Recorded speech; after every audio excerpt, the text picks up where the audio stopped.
Okay, I just wanna say I grew up with this movie. I liked it as a child and I still like it today. Not one of my personal favorites, it's still a fun and enjoyable watch. The movie has a lot of charm as well as a lot of food. This movie is a classic and I can't wait to talk about it. The movie begins with a raccoon called RJ scrounging around for food. But not ordinary food, you see. He likes human food. In doing so, he finds a bear in a cave named Vincent. He then steals all of the food and then destroys all of it accidentally. They come to a mutual agreement where he replaces all of the food he lost within a week so he doesn't die. To do so, he recruits a bunch of foragers to unknowingly help him with his mission. Together, they steal food from a bunch of humans who desperately want them dead. So the plot is pretty standard. It's a typical main character lies to other characters, then they find out and have a fight until they make up at the end of the movie.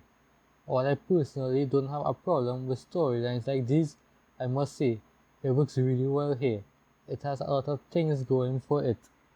Other than RJ and Vincent, we have the foragers and the humans, as mentioned before. They are a family that just woke up from winter and has to collect food for the next one. The group consists of Vern, Hammy, Stella, Ozzy, Heather, and a couple of porcupines. Next we have this woman, whose name I can't remember, so we call her Karen and the Verminator. They both want all of the animals dead. In the movie, RJ convinces everyone there's better food out there than nuts and berries. He fills their young, naive minds with promises of a better life. Everyone wants to follow him except their leader, Vern. You see, Vern has a steel tingle, or spire sense if you will. His tail doesn't trust RJ and his promise of a better life. As a result, RJ and Vern are always butting heads with one another. Since the rest of the characters are just NPC who follow anyone, RJ and Vern are the best part of the movie. There's also Hammy the squirrel. He's a dumb but lovable psychic. He has a lot of energy and is mainly used as a vessel for RJ's plans. Other characters have minor arcs such as Ozzy and Heather. Heather does not like playing dead because it's cowardly, but later does and makes her father proud. Stella also has some love plot with his cat.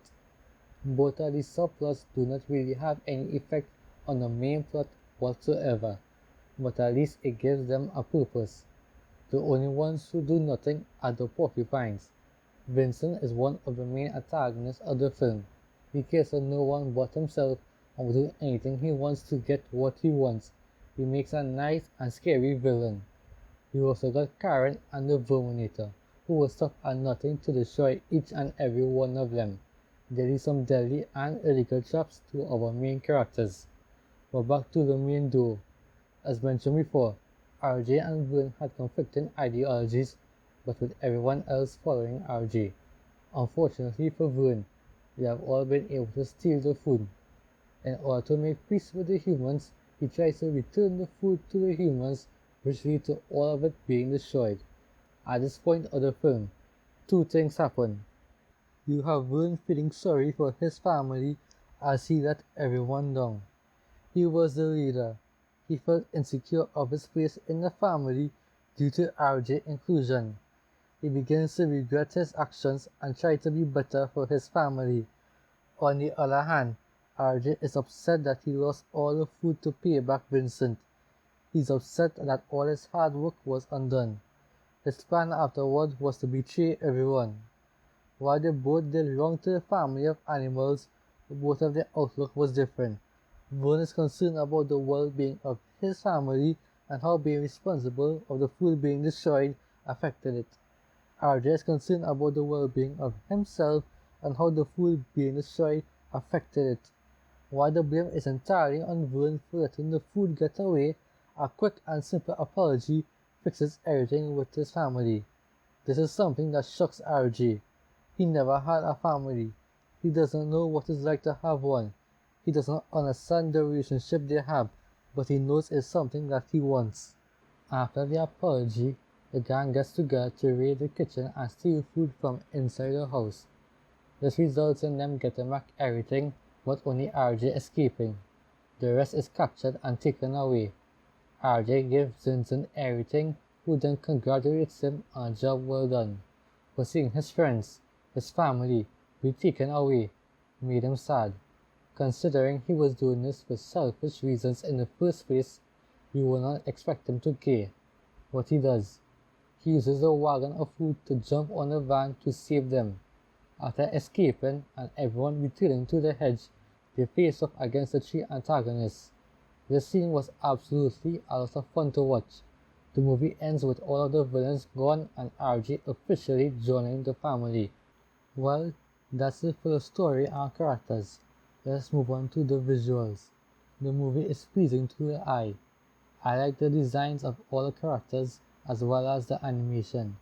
I also appreciate some of the creative choices made by the producers. RJ is a raccoon, which is known to be cunning and deceivers. Vern is a turtle, who is known to be mature and wise. These play a part in the personality and role in the story, and I love it for that. I also find the movie to be kind of funny. Sure, not every joke lands, but there's a few that could get a chuckle out of me. I also think all the voice actors do a good job. Special shout out to Gary Shandling, because he does a great job voicing Vincent. He really knows how to make a menacing bear. Alright, RJ. I'm going back to sleep. When that moon is full, I'm waking up. And all my stuff had better be right back where it was. I would like to give a shout out to the best character dynamic, and the best scene. In my opinion, the best character in the movie is Hammy. He's really energetic and kinda funny as well. I found the cookie scene with him to be funny, as they brought back a joke from earlier which was unexpected. The best character dynamic is RJ and Vern. As mentioned before, seeing how they both change and grow was a highlight of the film. I also thought the best scene to be the scene where Vern tries to return the food, but it ends with it being destroyed. This elevation of events is so goofy that it makes the entire thing hilarious. As you can see, I really like the movie. The characters are great, the story is great, and the animation is great. If you haven't seen this movie, I recommend giving it a watch. While nothing mind-blowing or anything, it's still a fun watch. And with that, you have made it to the end of my video. Since this is the first video of my channel and you are definitely new here, make sure you like and hit the subscribe button. I really appreciate it a lot. And with that, goodbye. See you in the next video.